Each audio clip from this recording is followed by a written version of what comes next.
10 piso. Huwag mong haluin ha. Ay, konti na lang pala. Naubos ba yung taho mo? Tapos na po yan. Oo, konti na lang eh. Doon ang dami doon sa ano. Sa butuhan, ang daming tao. Huwag haluin to. Huwag mo na haluin. Ayoko na hinahalo.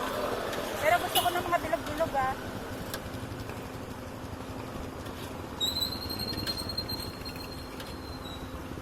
Guys, this is taho. I love taho. My favorite. May pampalakas. Pampalakas ng tuhod. Soya. Kain tayo guys.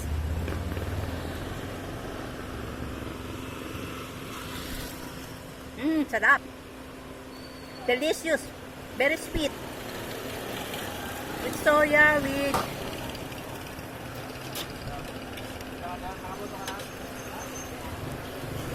bilog-bilog. Wala po At with balls. Pearl balls. Small pearl balls.